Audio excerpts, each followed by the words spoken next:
paz, irmãos, amém? Alô, graças e paz, irmãos, amém? Amém? Convido você a se colocar de pé, começar mais um culto na presença do Senhor.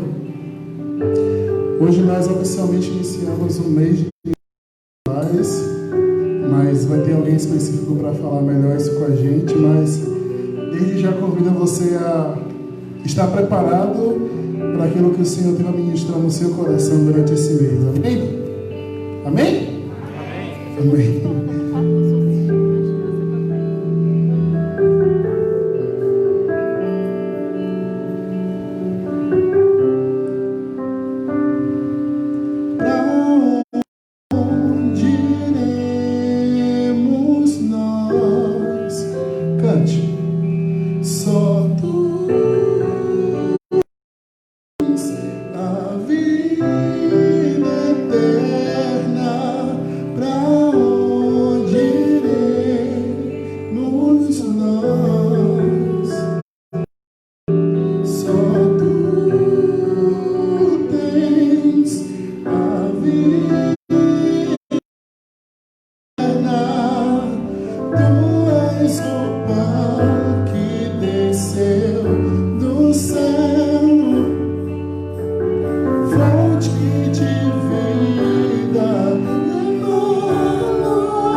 estar aqui nesta noite.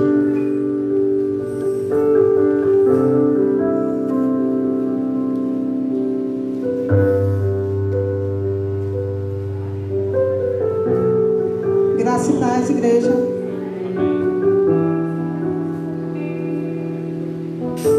Eu gostaria que os irmãos abrissem suas Bíblias em Salmos 39, do 1 ao 7.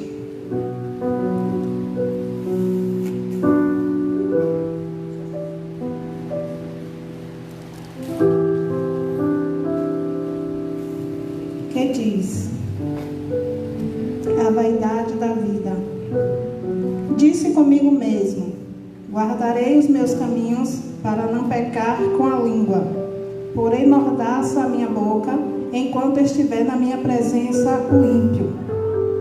Emudeci em silêncio, calei acerca do bem, e a minha dor se agravou. Esbraseou-se-me no peito o coração. Enquanto eu meditava, ateou-se o fogo. Então disse eu com a minha própria língua: dai-me a conhecer, Senhor, o meu fim, e qual a soma dos meus dias, para que eu reconheça a minha fragilidade. Desde os meus dias o comprimento de alguns palmos, deste aos meus dias o comprimento de alguns palmos. A tua presença, o prazo da minha vida é nada. Na verdade, todo homem, por mais firme que esteja, é pura vaidade. Com efeito, passa o homem como uma sombra, em vão se inquieta. Amontoa tesouros e não sabe quem os levará. E eu, Senhor, que espero? Tu és a minha esperança. Que Deus seja a esperança de todos nós, a esperança de cura, a esperança de transformação, a esperança de mudança de direção. Que a nossa direção seja de encontro ao Senhor. Amém? A irmã Vânia está com a oportunidade para uma oração.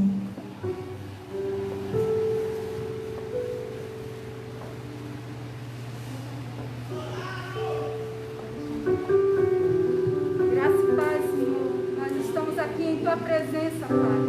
Nós queremos nos curvar diante de Ti e reconhecer que o Senhor é o nosso Deus. Nós declaramos que cremos em Ti com toda a nossa força, com todo o nosso entendimento. Por isso, em nome de Jesus, nós clamamos nesta noite: abre os céus, Senhor. Abre os céus sobre a nossa vida. Abre os céus sobre a nossa casa. Abre os céus sobre a nossa existência. Porque nós precisamos das Tuas misericórdias e da Tua graça se aperfeiçoando em nós, em todos os momentos e em todas as circunstâncias. Nós estamos aqui como igreja, como corpo do Senhor. Por isso nós nos curvamos e quebrantamos o nosso coração, reconhecendo que sem Ti nada somos e que precisamos do Teu poder sendo liberado sobre nós. O poder do Teu Evangelho, o poder da Tua graça, o poder da Tua presença, o poder que aperfeiçoa as nossas vidas, nos dando entendimento espiritual.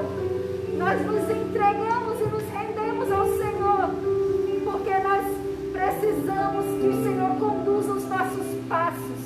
Nós necessitamos que o Senhor conduza a nossa vida de forma a experimentarmos o sobrenatural do Senhor em nós.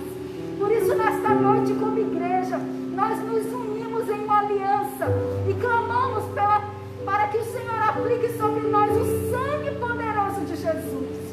Oh, meu Deus, quantas vidas estão acalmadas, quantas vidas estão acometidas por esse vírus que tem aplacado a humanidade. Nós pedimos e clamamos a manifestação do Teu sangue poderoso, Jesus.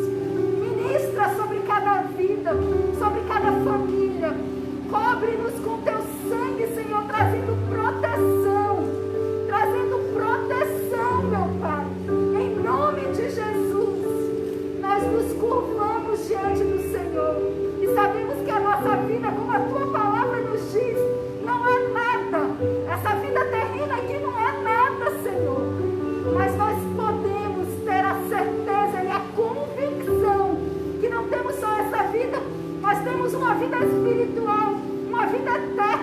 contigo para todo sempre. Por isso, glórias ao teu nome, exaltado seja o Senhor. Tu és o Deus da vida, tu és o Deus da nossa existência, tu és o Deus que nos ama de tal forma que em ti nós podemos permanecer em segurança. Em tuas mãos nós podemos nos sentir seguros. Por isso, em nome de Jesus, nós estamos aqui e nós nos renovamos no teu altar. Nós nos consagramos no teu altar e reconhecemos que só o Senhor é Deus para todos sempre. Deus soberano, Deus justo e Deus fiel. Em nome de Jesus. Amém. Irmãos, como vocês sabem, eu sou a promotora de missões dessa igreja e trago informações sobre a mesma. Nós estamos na campanha de missões estaduais e o nosso tema é Eu Creio, né? É um tema forte, né? Que temos que crer que Deus pode todas as coisas. E por causa dessa pandemia, toda uma campanha de missões foi mudada. E as pessoas que se reuniram para mudar a campanha achou de bom tom esse tema. Eu creio. Por que eu creio? Né? O tema vem em cima da história de um endemoniado, né? Que o pai recorreu ao Senhor para que pudesse fazer uma transformação na vida daquele menino. E o homem perguntou ao Senhor: o Senhor podes? E Jesus respondeu: tudo podes?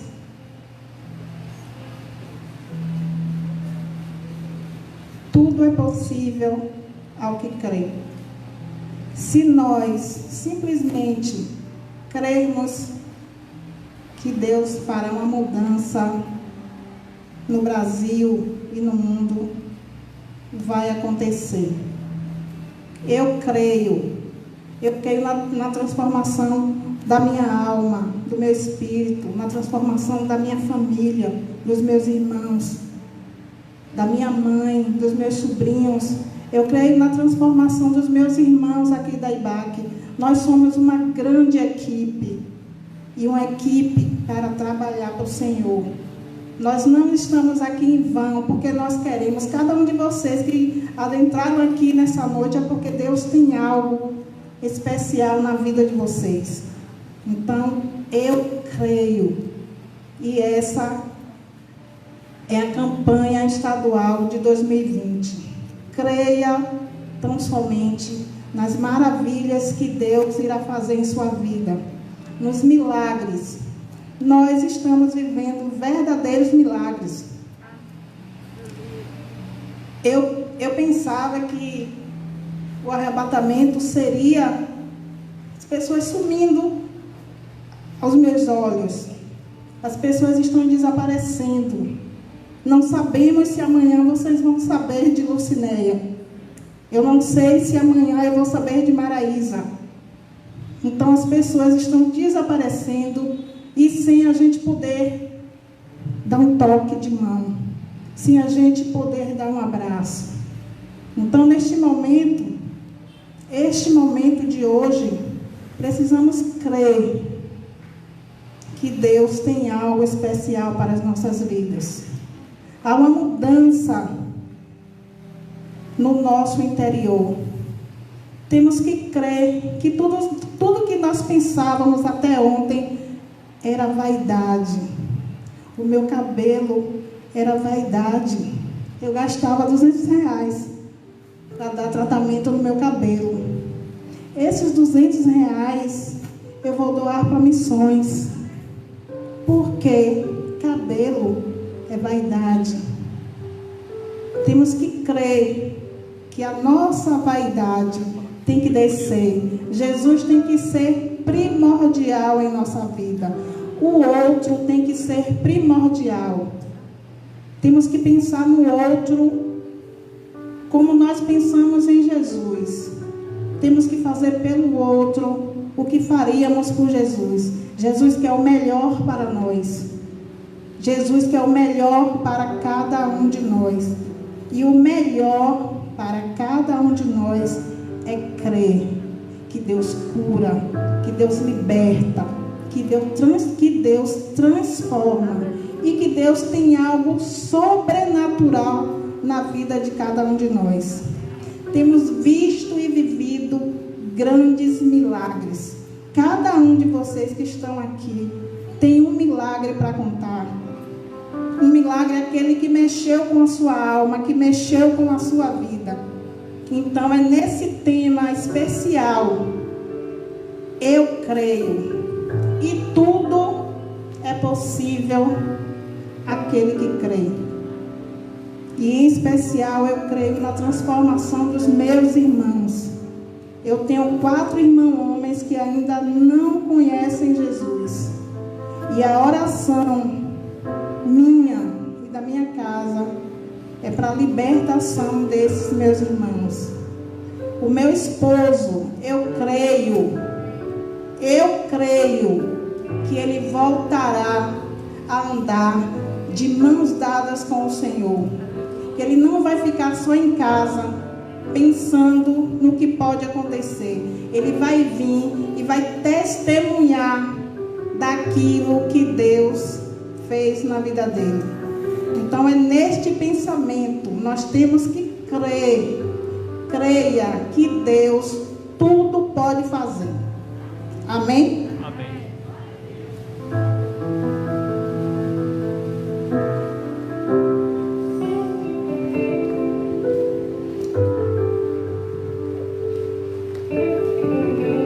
Amém. Convidamos vocês a se colocar de pé. Vamos louvar o nome do Senhor. Romanos 14 diz: todo joelho se dobrará e toda língua confessará que Jesus Cristo é o Senhor.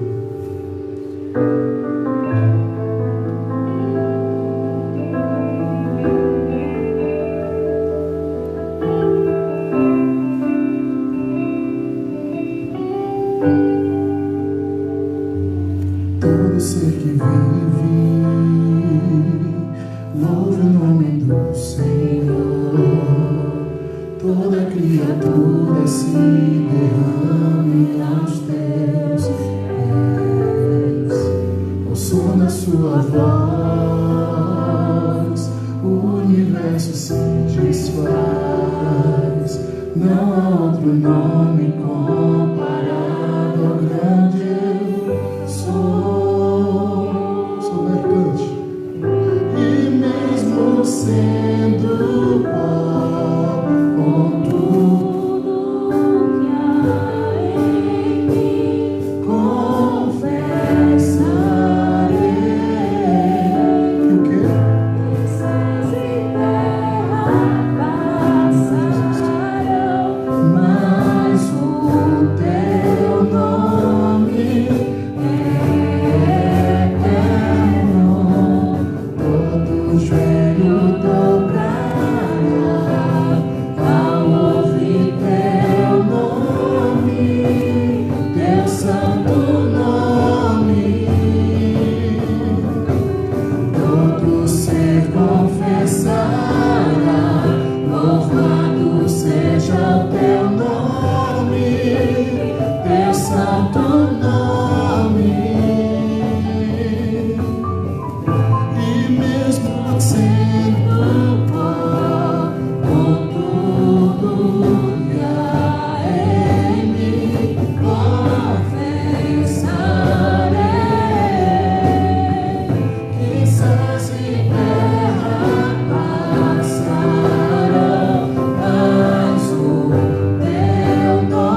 santo nome Deus, todo ser confessar, todo ser confessar, louvado seja o meu nome, teu santo nome, vai, todo joelho dobrará ao ouvir teu nome, teu santo nome,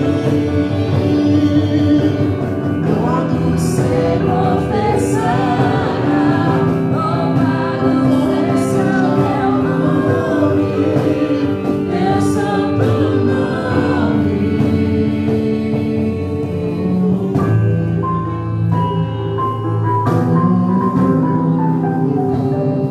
seja o teu nome, Deus, todo ser confessará. Você pode glorificar o nome do Senhor. Todo ser confessará, louvado seja o teu nome, Jesus. A ti toda a honra, a ti toda a glória, todo louvor. Nós cremos no Senhor porque Ele vive e Ele está aqui nesta noite. Você pode dizer amém? Amém. Glória a Deus. E você com suas palmas. Tchau.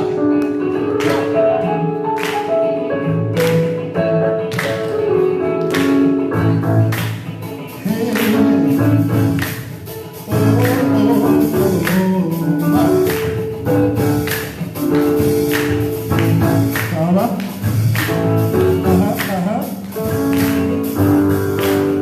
Porque ele vive, cante.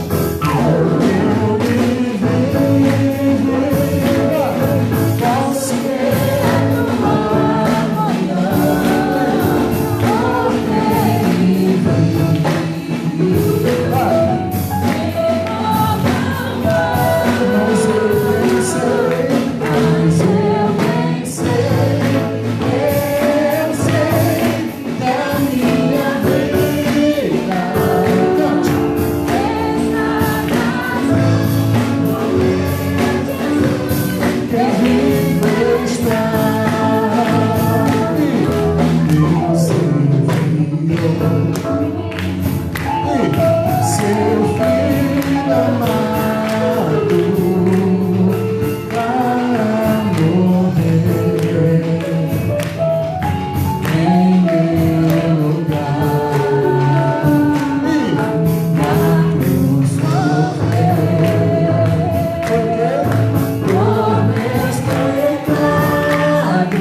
Rompendo em fé. Vamos lá? Deu animada, né? Que bom.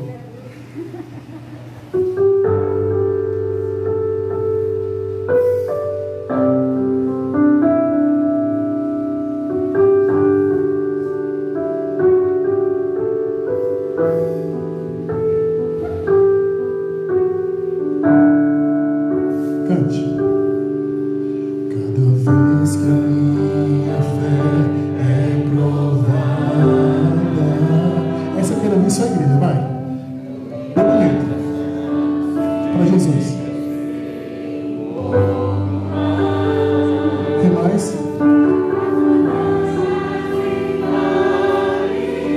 Desertos.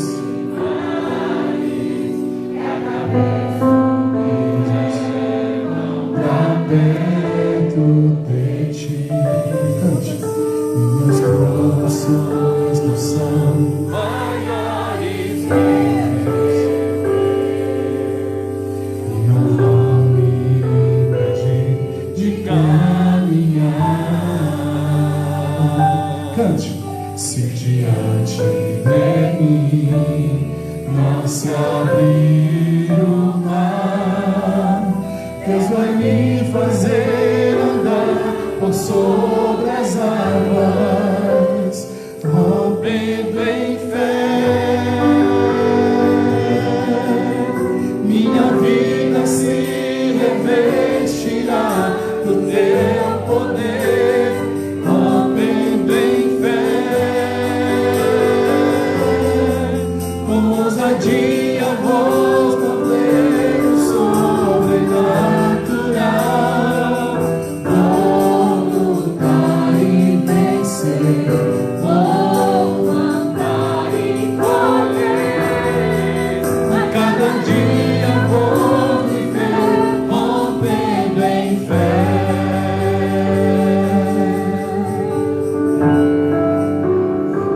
Cante. Cada vez que a minha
ofertas na casa do Senhor.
nos entregamos, Pai, em Tua presença. Obrigado, Jesus, porque nós acordamos. Obrigado pela Tua graça, Pai. Obrigado pela Tua misericórdia, Jesus. O que seria de nós sem a Tua presença em nossas vidas, Pai? Nos ajuda, Espírito Santo. Deus, eu quero Te entregar neste momento os dízimos e ofertas que foram dados na Tua casa, Espírito Santo. Pai, que o Senhor trabalhe no coração daqueles que estão assiduamente contribuindo, Pai, e traga mudança na vida daqueles que não poderão contribuir, Espírito Santo. Pai, muito obrigado, porque temos pessoas que podem ajudar na Tua casa, porque tudo isso aqui é para o Teu reino, Espírito Santo. Isso aqui é mantimento do Teu reino. Nos ajuda e nos guia para onde é que nós vamos. Que a Tua graça e a Tua bondade estejam conosco, Espírito Santo.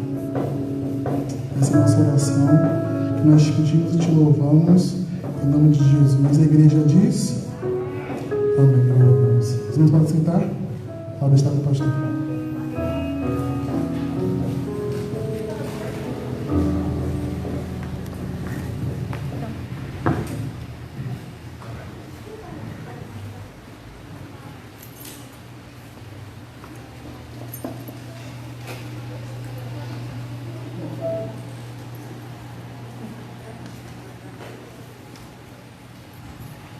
Graças a paz.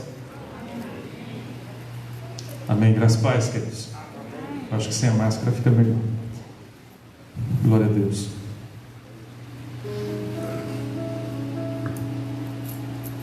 Coube a mim o privilégio, a responsabilidade de trazer a palavra nessa noite de culto, celebração e noite de abertura da campanha de missões do estado da Bahia, cujo tema é Eu Creio. Deixa eu falar aqui algumas coisas. Primeiro, a nossa irmã coordenadora, irmã Lucinéia. A irmã ficou bem. Eu, pelo menos, e particularmente, gostei visual. Ficou fashion, assim. Caramba. Mantenha, irmã. Não estou falando sério. A gente tem que ser assim acima da média. Então a irmã está acima da média. Média, né? Gastar R$200 com cabelo, imagina. Eu, pelo menos, não tenho gastado muito. Quando casei, irmãos, acho que a primeira coisa que nós compramos foi uma cama, se eu não me engano. A segunda foi uma máquina de cortar cabelo. 22 anos passaram, até hoje é minha esposa que corta meu cabelo. Ela já se formou. Irmão também tem uma máquina. A minha irmã, glória a Deus. Estou denunciando aqui a minha esposa. Ela é minha cabeleireira particular. Nada contra os irmãos que vão para o salão, gastam fortunas, mas é uma boa causa, irmã, Esse dinheiro que a irmã estaria pagando aí com o cabelo, a irmã vai estar ofertando para o alvo de missões. E eu creio que isso vai voltar de maneira multiplicada na vida da irmã. Porque dar é um princípio. A Bíblia, ela é um livro de princípios. O livro de Gênesis, o próprio nome diz princípio. Então tudo que está na Bíblia, irmão, são princípios. E um dos princípios que estão na Bíblia é o princípio do dar. Essa palavra tão pequena, de 3 letras, que mudou completamente a nossa vida. João 3,16 diz: porque Deus amou o mundo de tal maneira que deu.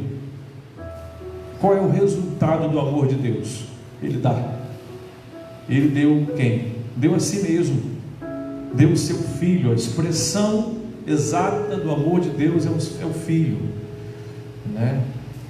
E para quê? Para que todo aquele que nele crê não pereça, mas tenha a vida eterna. Queridos, geral de missões do estado da Bahia é de 1 milhão? 1 milhão. Irmão, já teve 1 milhão? Vai ter. Amém? Que desânimo é esse? Falta de fé é essa que você tem? Gente que não acredita, nem milho grande, né? 1 milhão daquele bem grande. Mas eu creio, tudo é possível. A gente não acabou de dizer aqui, está ali em algum lugar, tudo é possível que crê. Você fala, não, o máximo que eu posso é o pão amanhã, uma coisa assim. Mas eu creio que tudo é possível que crê. É porque a gente não crê. Se a gente cresce, a gente ia ter mais de 1 milhão. Mas é claro, não ia ter 1 milhão para poder gastar com as nossas vaidades, como a irmã leu aqui, né? Porque nós somos cheios de vaidades. Mas acho que se Deus olhasse para nós, eu vou botar 1 milhão na mão dele, porque ele vai fazer coisas acerca do reino. Eu acredito num Deus que bota 1 milhão na mão de alguém que tem esse compromisso, né? E é claro que não vai se corromper. Mas a campanha geral do Estado é 1 milhão, e o alvo de nossa igreja é de 3 mil reais. É um alvo arrojado, eu acredito, principalmente nesse período de pandemia, aonde por motivos diversos a gente tem uma queda na receita, de forma geral, das empresas, famílias. Muitas pessoas foram demitidas, algumas pessoas foram demitidas, salários que foram abaixados, outras, né, situações que tiveram que se ajeitar. E é claro, a igreja faz parte dessa máquina toda, porque a igreja, o que entra é, né, através dos dízimos e ofertas dos irmãos. E eu acredito que a oferta de missões, que é uma oferta que caminha paralela com a nossa entrada, né? A gente tem um compromisso com o nosso dízimo, com a nossa oferta, e temos um compromisso com a oferta de missões. E é algo realmente assim, desafiador para todos nós. Como a irmã mesmo falou, ela vai trazer a oferta dela X. Você pode colocar no seu coração, né? Eu creio que a gente sempre é desafiado. Eu acho que assim, a oferta que faz diferença não é a oferta que mexe com Deus, porque Ele é o dono do ouro e da prata, né? O que mexeria com Deus? Qual é a oferta que nós pudéssemos dar a Deus, que Deus, né, levantaria no seu trono e diria, ó, que oferta? Acredito que é a nossa vida. Essa é a maior oferta que nós podemos dar a Deus. Mas eu acredito que uma oferta relevante é uma oferta que mexe com a gente, né? Tipo assim, eu vou dar uma oferta. Você pega lá aquela nota amassada na carteira, né, que é de comprar pão, e dá. Aí não mexeu com você. Então, uma oferta que mexe comigo provavelmente é uma oferta relevante. Pelo menos é um critério que eu uso. Sabe aquela oferta que você dá com alegria num lado do rosto, mas no outro lado do rosto você está chorando, né? Você vem chorando assim, que oferta, daria para eu comprar, o jovem, né? Daria para eu comprar um tênis, aí ele vem e traz a oferta, né? Daria para eu poder fazer isso. Essa é a oferta que mexe com a gente, é uma oferta que vai fazer diferença no reino de Deus, para a sua vida, para a glória de Deus. Então, nosso alvo, até o final do mês nós estamos em campanha de missões, ou, né, julho e agosto. Então você vai se preparando. Você pode trazer hoje, domingo que vem, quinta-feira, especifica no seu envelope oferta de missões, ok? Sem ser no próximo domingo. No outro domingo nós temos o aniversário da MCA. Sobre a irmã Débora, acho que não está aqui, né? Mas já anunciando e falando do aniversário, se não me engano, são 62 anos da MCA. Irmã Débora, provavelmente MCM, é que eu estou atrasado mesmo, né? Eu sou da época do MCA, Mulheres Cristãs em Ação. Agora é Mulheres Cristãs em Mulher Cristã em Missão. E a missão é uma ação, não deixa de ser uma ação. Amém? Então a irmã Débora está aí do outro lado, né? e dia 19, se eu não me engano, já está montado aí todo o programa para o aniversário da MCM. Glória a Deus, queridos. Então já falei sobre a oferta de missões, vamos lá. Eu gostaria de falar nessa noite, porque o tema de missões, desde que nos foi passado, é um tema sugestivo, e eu acho que é uma deixa. Eu creio, ok, mas parece que ficou assim meio no ar. Creio em quê? Eu não sei você, mas eu, pelo menos, eu tenho um pensamento assim muito de querer completar as coisas. Eu creio em quê? Eu creio em muita coisa. Em que eu creio? E aí é bom a gente dar nome naquilo que a gente crê, como foi sugerido. O tema se passa num contexto de um milagre, de uma situação onde Jesus está ali diante de uma pessoa endemoniada e Jesus pergunta: você crê? Tudo é possível ao que crê. O que é que você crê? Tudo é possível ao que crê. De que maneira? Você crê que a sua família, como a irmã já... Eu acho que assim, quando eu falo uma deixa, porque a nossa boca é fonte de vida e fonte de morte. Não sei se você sabe disso, a Bíblia diz isso. E a Bíblia também diz lá no livro de Hebreus que Jesus, ele é o sumo sacerdote de nossa confissão. Então o que nós confessamos?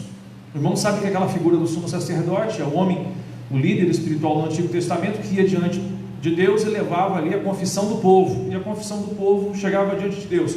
Hoje Jesus está diante, como nosso sumo sacerdote, está diante de Deus, o Pai. E o que Jesus leva? Jesus leva a nossa confissão. E qual é a nossa confissão?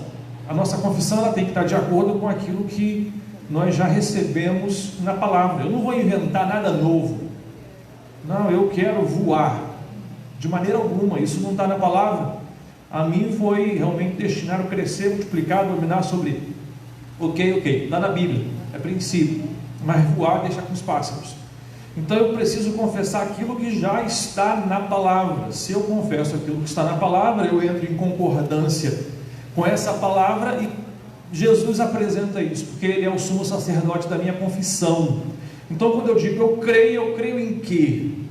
Bom, e aí eu pensando e meditando sobre o que eu traria nessa noite, eu decidi falar acerca de uma das faces de Deus.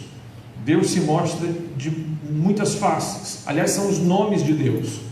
Ele é Rafá, Deus que cura. Talvez essa seja a sua confissão diante de uma enfermidade. Diante de uma enfermidade, Deus é Rafá, aquele que cura a minha enfermidade. Ou Deus é Sabaô. Sabaô é aquela imagem, aquela face de Deus que está lá em Malaquias 3, Senhor dos exércitos, Deus de guerra. Sabaô quer dizer Deus de batalha, que não perde batalhas. Mas eu não quero falar nem sobre Rafá, nem sobre Sabaô ou outra face de Deus. Eu queria falar sobre uma delas, que é Shalom. Deus é paz. Shalom. E essa é uma palavra tremenda. É uma palavra que talvez, se nós fôssemos estudar lá no Antigo Testamento a palavra Shalom, nós não conseguiríamos dissecar tudo ou descrever tudo que essa palavra consegue trazer à existência, porque não é só paz. Cá para nós, irmãos, nós temos meio que como um jargão. Muitas vezes eu mesmo chego diante dos irmãos aqui todas as quintas, domingo, ou os cultos, ou em algum lugar que eu chegue, ou até quando eu vou lá colocar no WhatsApp, eu já coloco lá graça e paz. Para mim são palavras fortes demais. Graça é uma palavra muito forte, Shalom, paz, é uma palavra muito forte. Mas eu preciso me aprofundar um pouco mais nessas coisas, para que isso não seja somente um jargão, e eu não me torne somente um religioso, alguém que fala da boca para fora, mas não consegue entender isso plenamente, e não consegue viver isso plenamente. Shalom é muito mais do que uma palavra. Shalom, irmãos, é um princípio. Shalom é uma base.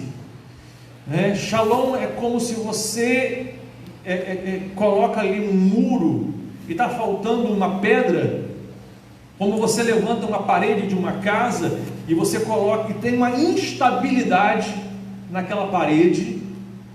Está dando um ecozinho aqui, não sei se é a caixinha ou se já está lá na mesa, não sei. Mas Shalom é você pegar essa pedra e colocar nessa parede, Shalom, você pega essa pedra, coloca nessa parede, nesse muro, e aquilo que era instável passou a ser estável, dá segurança, ela dá paz, e paz profundamente. Sabe quando Jesus falou: deixo-vos a paz, a minha paz eu vos dou, não vou lá dou como o mundo a dá, Então é a paz de Deus, aliás é a paz que é o próprio Deus, Ele é Shalom. Até uma tradição rabínica, uma tradição do povo judaico, quando alguém, e eles usam muito essa palavra, esse termo o tempo todo, eu acho que nós herdamos um pouco isso, porque a igreja evangélica, ela tem essa herança judaica cristã. Então há uma tradição no meio do povo judeu, quando alguém chega para um outro judeu e diz Shalom, e o outro responde Shalom, Shalom, Shalom, Shalom, e o outro responde por 2 vezes Shalom, Shalom, ou seja, aquilo que você me deseja, eu desejo dobrado sobre você, mais ou menos alguma coisa nesse sentido. Aquilo que você quer para mim de bom, eu quero para você 2 vezes mais. Isso é uma declaração poderosa, irmãos. Imagina, se todas as vezes que alguém nos deseja a paz, nós retribuímos e desejamos de maneira dobrada para aquela pessoa. E uma vez eu escutei uma história sobre essa palavra Shalom, de que um certo pai estava com seu filho andando de bicicleta num estacionamento, acho que de um shopping, mercado, alguma coisa assim, e disse que ali o filho guiando a bicicleta, e aí o filho pegou, ainda meio sem saber andar direito na bicicleta, e a bicicleta, o guidão da bicicleta raspou um carro, uma Mercedes, carro caríssimo, e aí saiu riscando a porta do carro. E aí o pai do menino ficou louco, e agora como é que eu vou fazer? Aí daqui a pouco chegou lá o dono da Mercedes, olhou para o carro, olhou para a porta, olhou para o risco, olhou para o menino, olhou para o pai e falou Shalom, entrou no carro e saiu. Aí o homem, o pai da criança, ficou assim, sem saber o que falar. Que negócio é esse? Ele era crente, igual eu e você. Aí disse que mais tarde ele foi para o culto, colocou o carro dele lá no estacionamento da igreja e diz que estava no culto. Daqui a pouco passa um anúncio lá na igreja: olha, o dono do carro, placa XXX, tal, compareceu ao estacionamento. Quando chega lá, diz que um outro carro entrando esbarrou no carro dele e amassou assim uma parte do carro dele. Ele olhou para o carro amassado, olhou para o outro irmão que estava lá no outro veículo, olhou para o carro amassado, olhou para a cara do homem assim, do outro irmão, e falou Shalom. Ele disse que voltou para o culto, começou e continuou andando. Ou seja, a lição, irmãos, é que a gente só consegue dar paz quando a gente recebe a paz. Essa eu acho que é a maior lição que fica para todos nós. A gente não consegue dar a paz se a gente não tem paz. A gente não consegue passar para o outro aquilo que a gente não tem, aquilo que a gente não recebeu. Então nós precisamos ter paz para viver num mundo de paz, para desejar paz para as pessoas. E eu queria compartilhar e quero compartilhar com os irmãos. Abra por favor sua Bíblia no texto de Juízes, capítulo 6.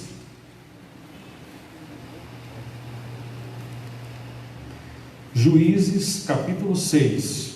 É uma história que todos conhecem, mas eu creio que vai nos acrescentar um pouco mais nesta noite.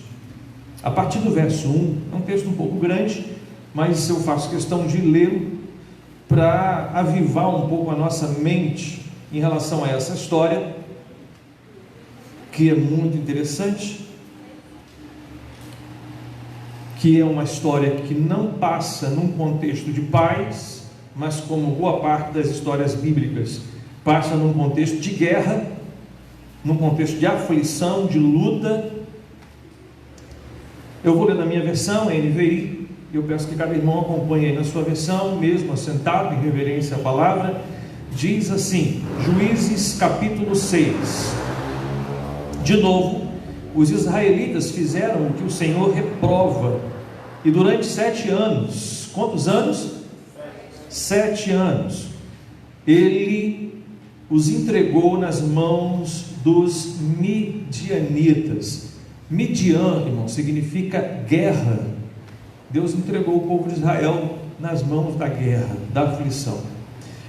Os midianitas dominaram Israel, por isso os israelitas fizeram para si esconderijos nas montanhas, nas cavernas e nas fortalezas. Sempre que os israelitas faziam as suas plantações, os midianitas, os amalequitas e os outros povos da região a leste deles as invadiam, acampavam na terra e destruíam as plantações ao longo de todo o caminho, até Gaza, e não deixavam nada vivo em Israel, nem ovelha, nem gado, nem jumento. Eles subiam trazendo os seus animais, as suas tendas, e vinham como enxames de gafanhotos. Era impossível contar os homens e os seus camelos. Invadiam a terra para devastá-la. Por causa de Midian, Israel empobreceu, tanto que os israelitas clamaram por socorro ao Senhor. Quando os israelitas clamaram ao Senhor por causa de Midian, Ele lhes enviou o profeta que disse: assim diz o Senhor, o Deus de Israel: tirei vocês do Egito, da terra da escravidão. Eu os livrei do poder do Egito e das mãos de todos os seus opressores. Expulsei-os e dei a vocês a terra deles. E também disse a vocês: eu sou o Senhor, o seu Deus. Não adorem outros deuses, não adorem os deuses dos amorreus, em cuja terra vivem, mas vocês não me deram ouvidos. Verso 11. Então o anjo do Senhor veio e assentou-se sobre a grande árvore de Ofra, que pertencia ao Abiezrita, Joás. Gideão, filho de Joás, estava malhando trigo num tanque de prensar uvas, para escondê-los dos midianitas. Então o anjo do Senhor apareceu a Gideão e lhe disse: o Senhor está com você, poderoso guerreiro. Ah, Senhor, Gideão respondeu: se o Senhor está conosco, por que aconteceu tudo isso? Onde estão todas as suas maravilhas que os nossos pais nos contaram quando dizem: não foi o Senhor que nos tirou do Egito? Mas agora o Senhor nos abandonou e nos entregou nas mãos de Midian.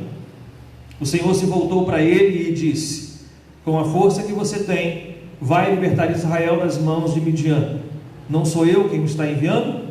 Ah, Senhor, respondeu Gideão: como posso libertar Israel? Meu clã é o menos importante de Manassés e eu sou o menor da minha família. Eu estarei com você, respondeu o Senhor, e você derrotará todos os midianitas, como se fossem um só homem.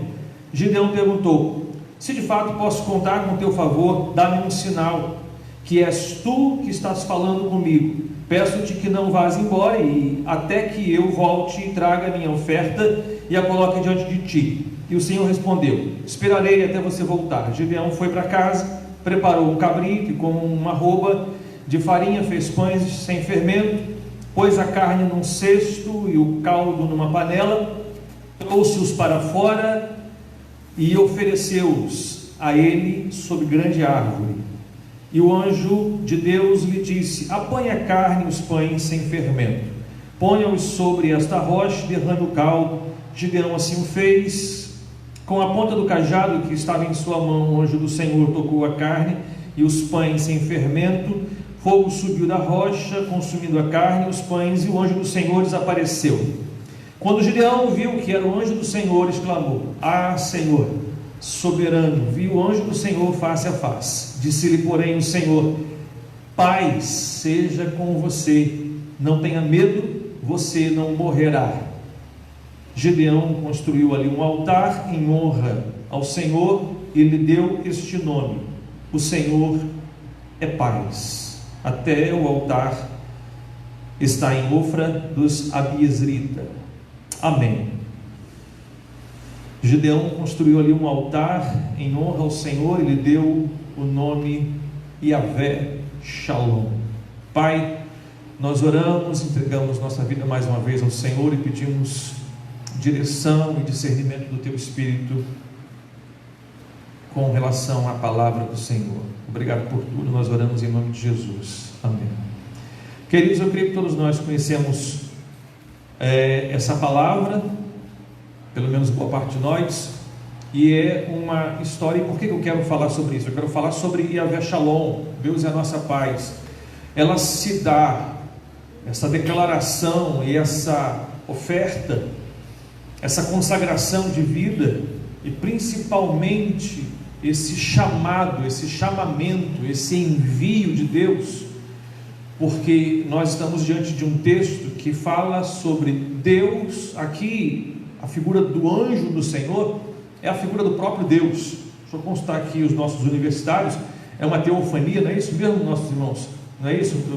Assuntos teológicos eu tenho que me reportar. Nossa igreja é boa, irmãos, mas é o próprio Jesus que está aqui, né? É o próprio Deus, Cristo, lá não o Cristo encarnado da graça do Novo Testamento, mas o anjo do Senhor fala a respeito do próprio Deus, e diz que Gideão, o povo de Israel, estava sendo açoitado e afligido pelos midianitas, né? Os midianitas, Midian é descendência de Abraão, um daqueles filhos, né, de Abraão que se tornaram árabes. Depois, quando Moisés, saindo do Egito e indo para as terras de Midian, se casa com uma das filhas ali de Jetro, que fazia parte desse povo dos midianitas, mas era um povo árabe, e era um povo que de certa maneira oprimia a nação de Israel. Um dos inimigos de Israel, tem toda uma figura, uma simbologia aqui sobre essa coisa dos inimigos do povo de Deus, mas a situação que eles estavam passando, porque veja bem, é uma história. O povo de Israel tinha uma promessa de que iria habitar numa terra que manda leite e mel, uma terra de paz, uma terra de tranquilidade, uma terra de prosperidade, uma terra de colheita, de chuva, de coisas boas. Mas ao contrário disso, o relato que nós temos aqui é que esse povo começa a se esconder, eles começam a habitar no meio das fendas, eles começam a... Eu acho que a gente não consegue entender direito essas coisas. Imagina, por exemplo, se uma nação qualquer dessa aí, um povo qualquer desse aí, isso agora, 2020, imagina bem, você está aqui na igreja, daqui a pouco você vai para a sua casa, talvez lá sentar na sua mesa, comer o seu lanche, jantar ou dormir, ou amanhã você vai tomar as suas atividades, retomar a sua vida. Mas imagina você, só para a gente clarear um pouco a nossa mente, imagina se de repente vem um povo de fora aí, começa a tomar a nossa casa, e chega, né, os homens armados, sai, e a gente começa a sair, tira a nossa casa, tira o nosso alimento, começa a saquear os mercados, arranca tudo dos mercados, não tem mais padaria, não tem mercado, não tem serviço público, não tem mais nada. Imagina se aqui no nosso bairro, o bairro que nós moramos, a gente começa a viver esse tipo de situação.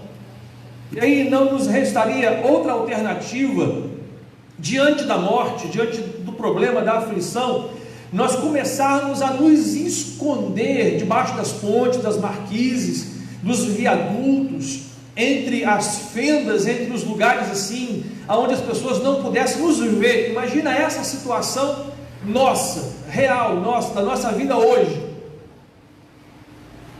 Como é que nós iríamos lidar com isso? Uma vez sabendo que Deus é o nosso Deus, que tem promessas, que nos guarda, né? Por muito menos, irmãos, a gente começa a bravejar, e por muito menos do que esse povo passou aqui, nós, a gente vai colocar a boca no trombone assim, começar a reclamar: cadê os meus direitos? Cadê o prefeito? Cadê o governador? Né? Não sei o que, aquela coisa toda.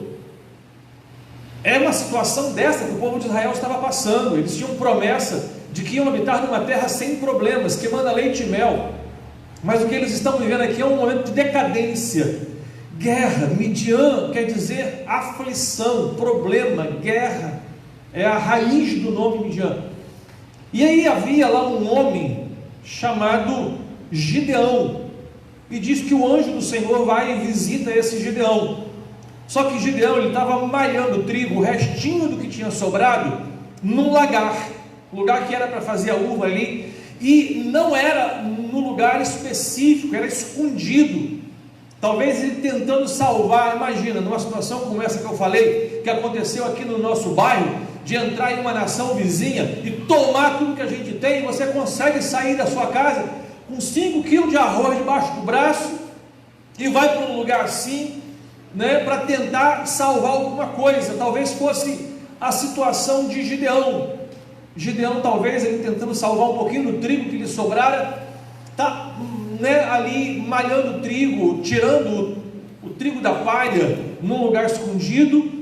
E aí o anjo do Senhor chega para ele e diz assim: e aí, poderoso guerreiro? Parece até coisa de desenho animado, né? E aí, poderoso guerreiro? E aí Gideão pensa assim: poderoso guerreiro?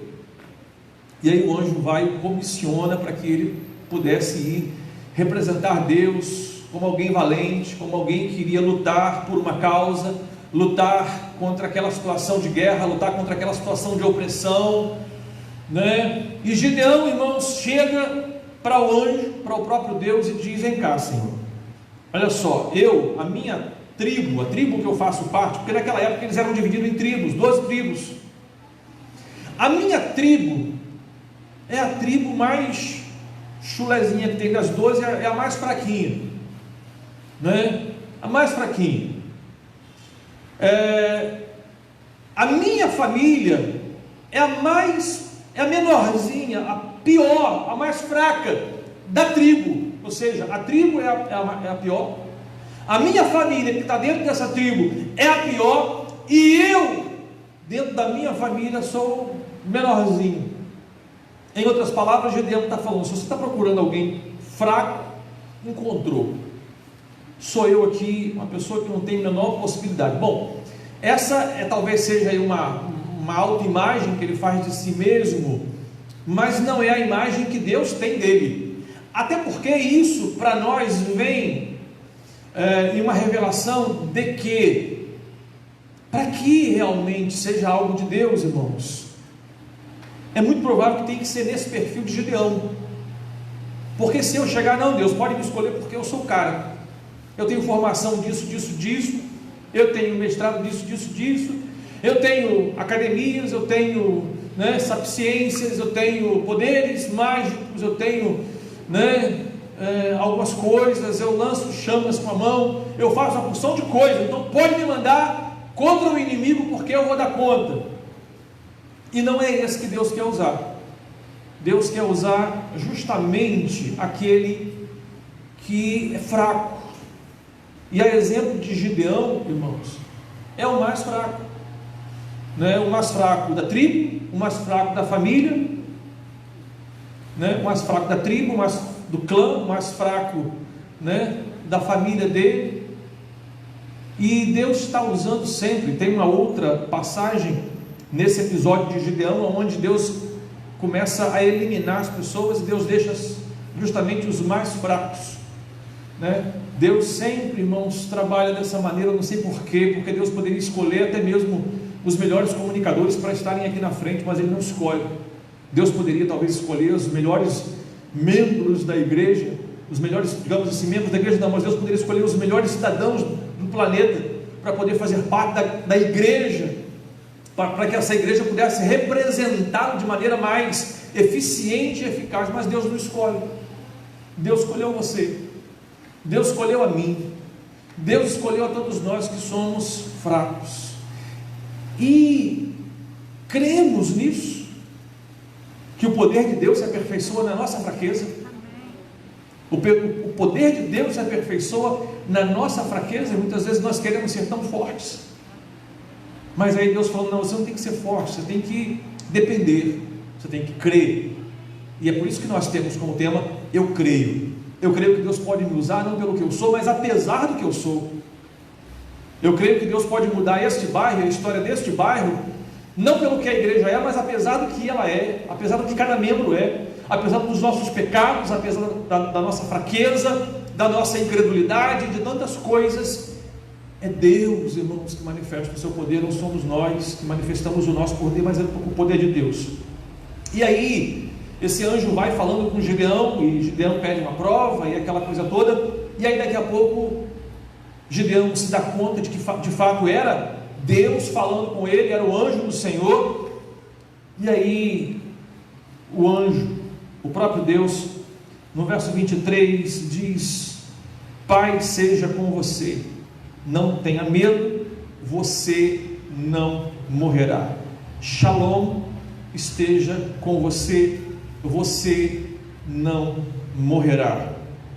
Gideão constrói ali um altar em honra ao Senhor e lhe deu este nome: Jeová Shalom, Yahvé Shalom, que quer dizer algo tão pleno, algo tão completo, porque é uma situação de guerra.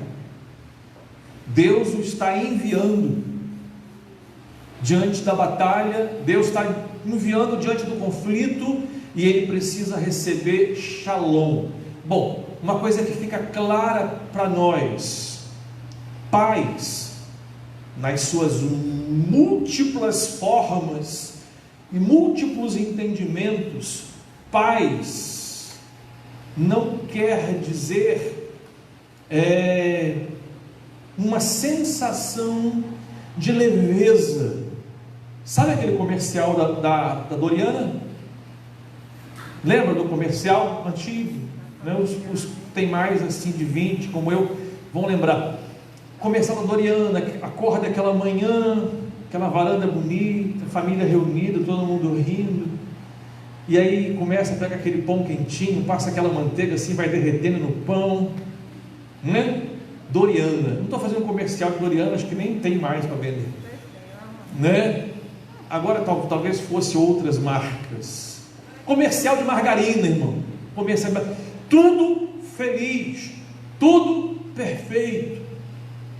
Paz não quer dizer necessariamente que tudo esteja indo perfeito, ou que tudo esteja perfeitamente indo, mas a paz é quando nós recebemos, é como se fosse uma unção, um poder. Essa palavra Shalom é algo, irmãos, que nos dá estabilidade. Sabe quando Jesus falou: todo aquele que constrói a sua casa sobre a rocha, pode vir o vento, pode vir a tempestade e vir contra ela, mas não a derrubará, porque esta vida está alicerçada em Shalom. Sabe quando Jesus estava no barco lá junto com os discípulos, e os discípulos estavam afoitos, estavam desesperados por causa da tempestade?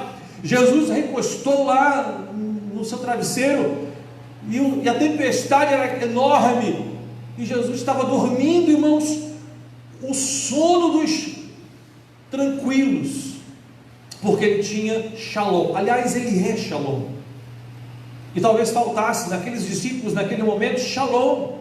Então, Shalom para nós hoje, irmãos, é crer que Deus é Senhor sobre todas as coisas, sabe?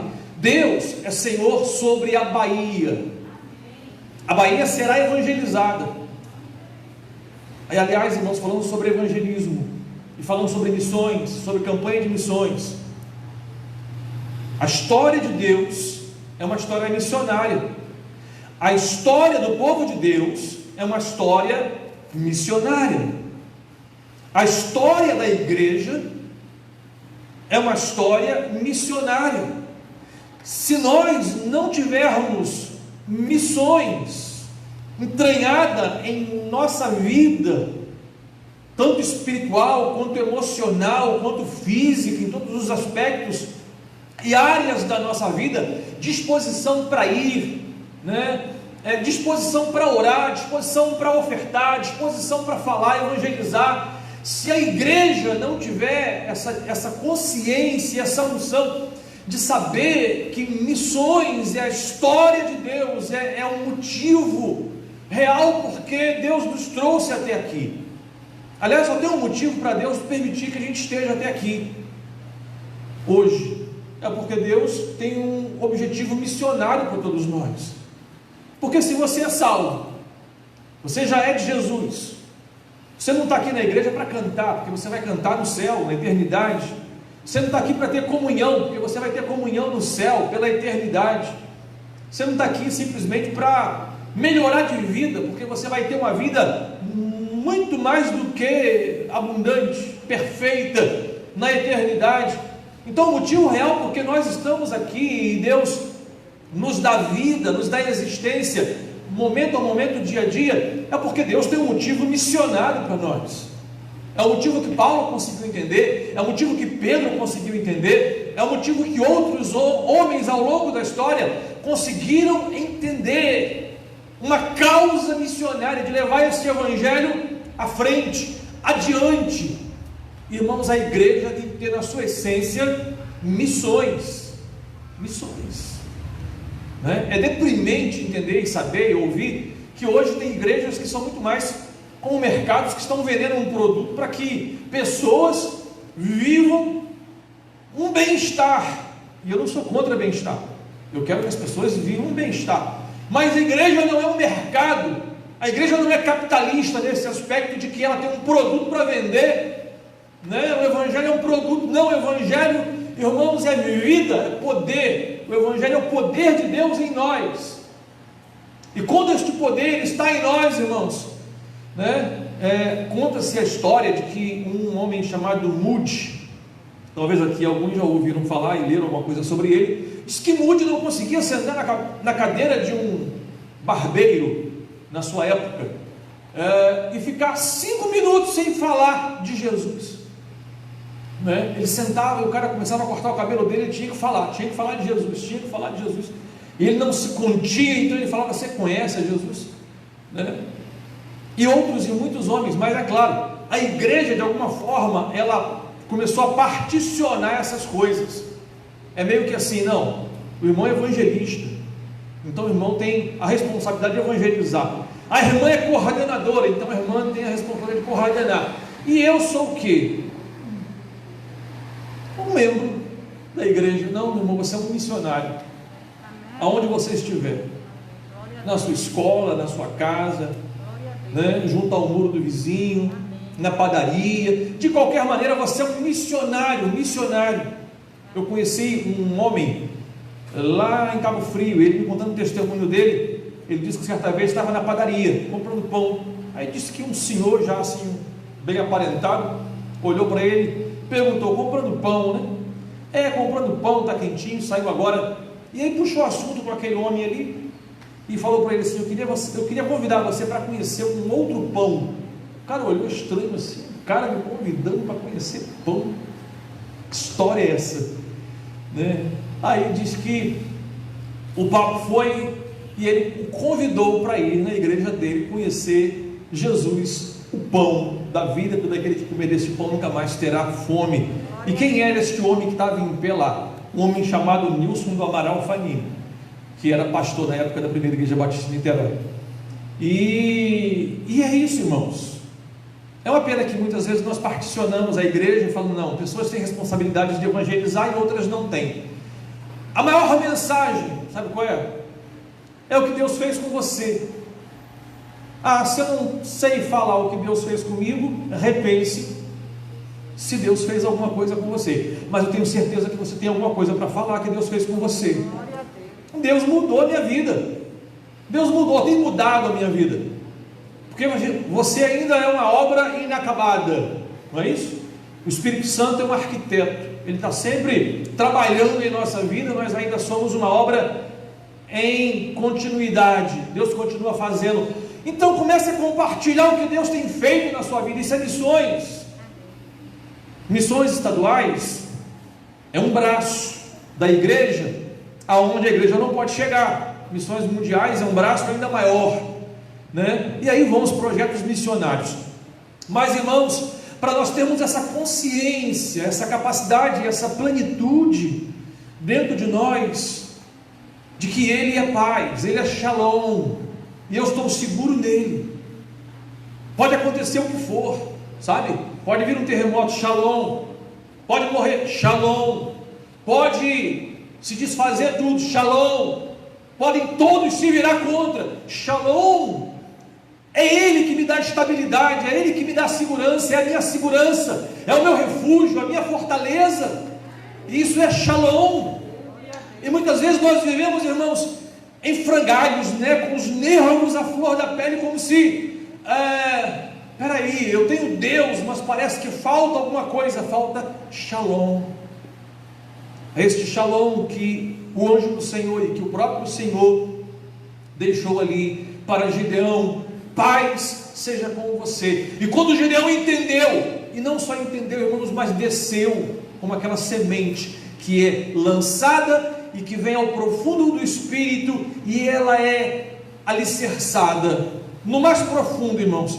E aí ele entendeu aquilo, e quando ele entendeu aquilo de que o Deus Shalom estava com ele, e que independente de quem ele era, da família que ele era, da tribo que ele era, o mais fraco que ele fosse, que ele estivesse malhando o trigo lá escondido, e que o povo dele estivesse escondido lá nos escombros e lá nas cavernas, mas ele estava indo em nome do Senhor, chamado Shalom, porque Shalom estava nele.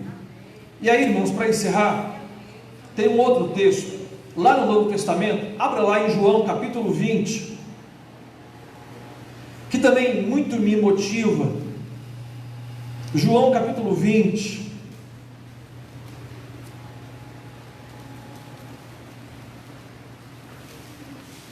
Como eu falei anteriormente, a Bíblia é um livro missionário. A história de Deus é uma história missionária. E precisamos entender isso no profundo, no conhecimento do próprio Deus. Não é um conhecimento intelectual, é um conhecimento espiritual. É uma revelação, é um rema. Quando eu consigo entender, irmãos, que se eu não fizer missões, eu não estou fazendo nada. Se eu não tiver, sabe quando a gente diz assim, o espírito da coisa? É isso aí. Esse rema, missões, projeto de Deus para todos nós, é o espírito da coisa.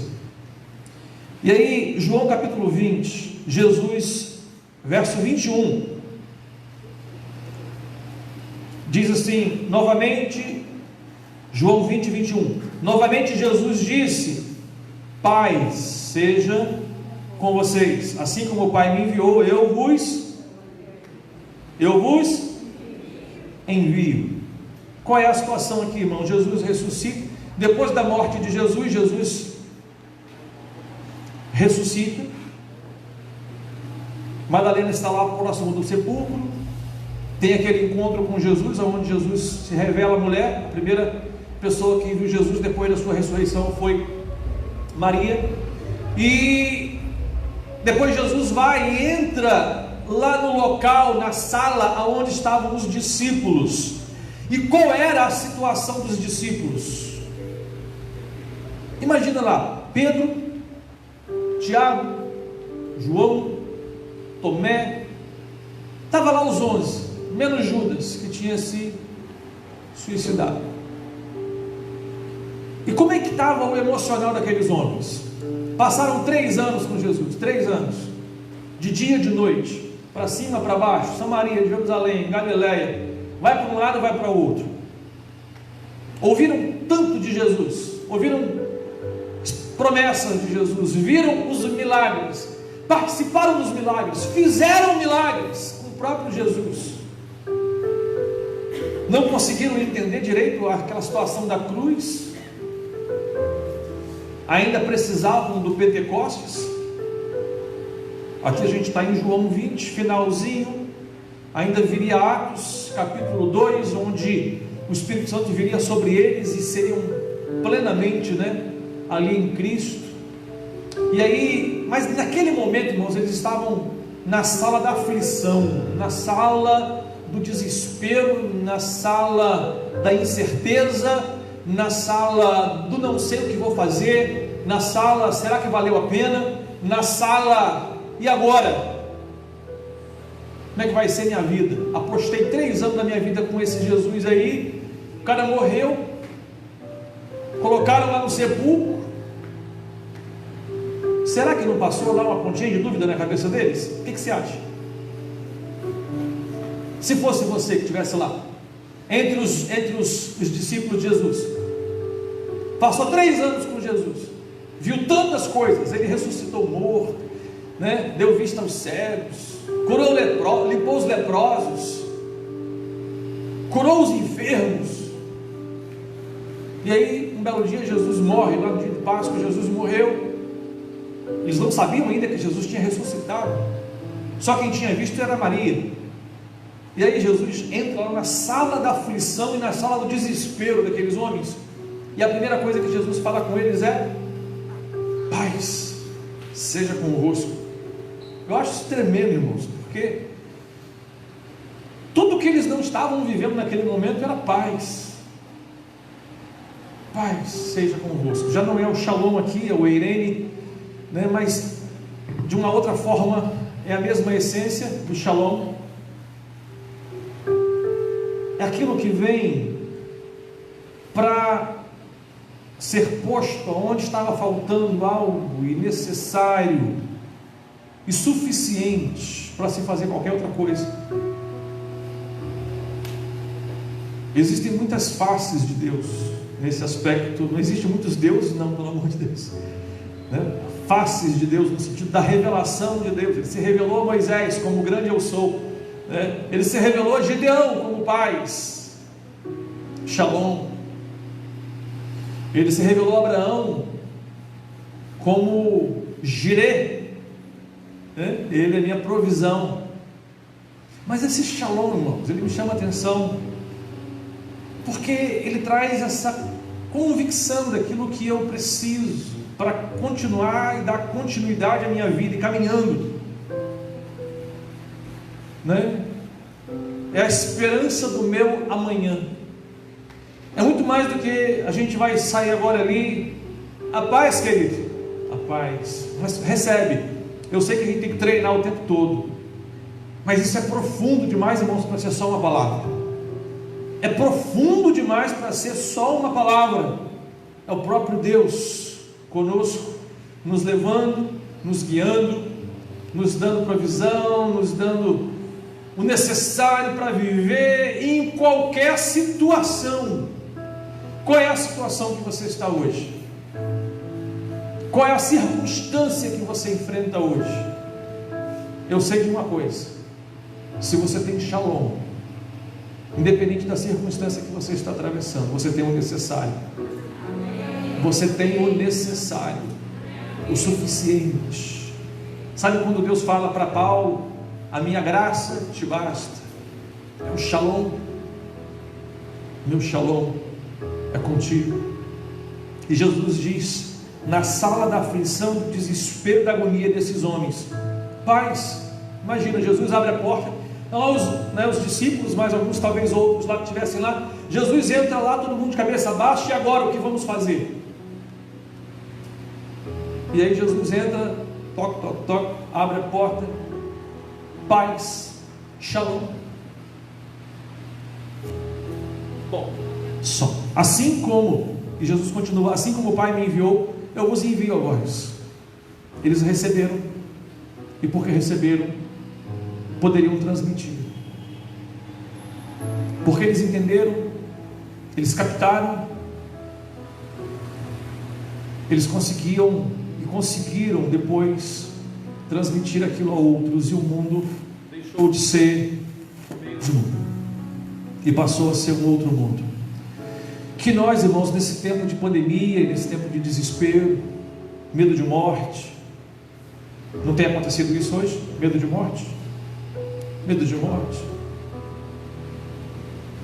perdemos familiares, situações outras que possam vir a acontecer sobre nós, e tantas outras coisas. Eu não estou querendo dizer que as circunstâncias vão deixar de existir, e o próprio Jesus aqui diz, depois ele fala: olha, no mundo vocês vão ter aflição, mas tem bom ânimo, porque eu venci o mundo. Mas quem tem a paz, quem tem o Shalom, vence qualquer coisa. Não é que as coisas vão se dobrar a você, mas é você entender que todas as coisas já se dobraram diante de Jesus. No mundo vocês vão ter aflição, mas tem de bom ânimo, porque eu venci o mundo. A gente quer muitas vezes que as coisas se dobrem diante de nós. Não, isso tem que ser do meu jeito. Não vai ser do seu jeito. Shalom quer dizer que você vai entrar numa sintonia fina com Deus. Sabe aquela sintonia fina, onde você consegue entender, onde você consegue ler a palavra e falar isso? É essa a direção. Irmãos, hoje o que nós mais precisamos, sabe o que é? Uma das coisas que nós mais precisamos: discernimento. É tão necessário discernimento hoje, irmãos, como igreja de Jesus, termos discernimento das coisas. Informações, doutrinas diversas, coisas acontecendo daqui para lá, é Jesus, gafanhoto, isso, aquilo, outro, China, política, tantas coisas, não é isso? Está dividindo emoções, dividindo pensamentos, dividindo razões, tantas e tantas e tantas coisas. Nós precisamos de discernimento. Mas eu acredito, irmãos, que vai começar o discernimento quando o Shalom estiver implantado. Porque quando o Shalom está profundamente estável em você, você pode parar e ter o discernimento. Aí você recebe. É difícil receber discernimento no desespero, na troca de tiro, né? Imagina, trocando tiro o tempo todo, para lá e para cá, uma coisa, outra, tal. Mas peraí, o tiro está vindo para cá, para lá, sabe? Quem assistiu Matrix aqui? Eu sou assim, gosto de filme ficção. Quem viu Matrix, o filme Matrix? Ninguém viu Matrix. Viu Matrix? Teve um momento que ele se desviava das balas, né? Chegou um momento, irmãos, que a bala veio, o projétil veio, ele fez assim, caiu. Sabe? É quando ele entendeu. Tem nada a ver, né? Matrix, também acha, né, minha irmã? Mas é porque eu gosto de viajar, né? Mas assim, é muito maior do que isso. É muito maior do que isso. É muito maior. A gente, o diabo está aprontando, sabe? O diabo já perdeu. É uma questão de você se posicionar. O problema é que a gente não sabe onde se posicionar. Se posicione no Shalom, na paz. Eu tenho paz, não a paz do mundo, mas a paz que excede o entendimento. Como é que é uma paz que excede o entendimento? Amém, queridos? Vamos orar? Glória a Deus. Vamos orar para que a paz realmente possa vir sobre nós. Shalom. Shalom. Shalom, shalom. Amém. Glória a Deus.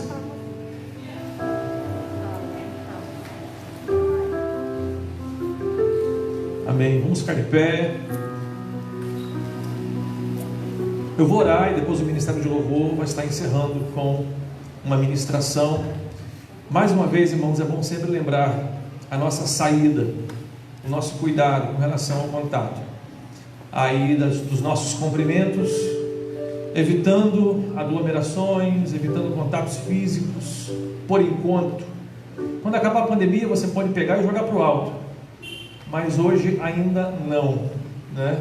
Ainda não. Tem algum irmão que está nos visitando nesta noite? Levante sua mão. Alguém aqui, Deus te abençoe. Mais alguém que está nos visitando nesta noite? Mais alguém lá atrás? Parece que alguém levantou a mão. Se não, como que a igreja diz para o nosso querido irmão? Seja bem-vindo em nome de Jesus. Amém. Deus abençoe você, sua família, sua casa. Estamos de portas abertas. Nossos cultos, por enquanto, quinta-feira, 7h30 horas. Também estamos transmitindo online, via Facebook. Aqueles que ainda não se inscreveram no canal do YouTube, se inscrevam. Brevemente a gente vai também estar passando pelo YouTube, que é um canal mais específico para a transmissão. Me parece que ele é melhor para esse tipo de situação. Amém? Vamos orar? Pai, em nome de Jesus, queremos te louvar e te bendizer por todas as coisas que o Senhor tem sido, mas principalmente porque Tu és o nosso Shalom. Tu és a pedra que traz estabilidade aonde há tremor, aonde há incerteza, aonde há insegurança. Tu és a base, o alicerce que nós podemos descansar Tu és Shalom, Tu és a paz que tanto necessitamos para dar prosseguimento à nossa vida, à nossa existência. Que esta base, que esta paz, que este Shalom nos leve a descansar no nosso chamado, na nossa vocação missionária como igreja. Sabemos, a Deus, da nossa responsabilidade que temos de fazer Jesus conhecido a todos aqueles que estão próximos de nós.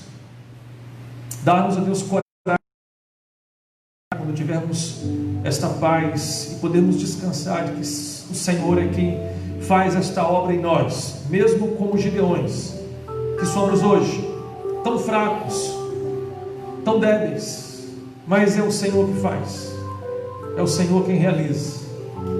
Obrigado, meu Deus, por tudo. E eu quero rogar que o Teu Shalom, que a Tua paz esteja sobre cada um dos Teus filhos que estão aqui nesta noite, sobre aqueles que estão ao alcance da nossa voz, através desta mídia social, que recebam em suas casas também este Shalom e vivam uma semana e existam nesta semana mergulhados nesta unção, nesta capacidade de viver em paz. É o que eu te peço, que eu te rogo hoje sempre, em nome de Jesus. Amém e amém. Deus te abençoe.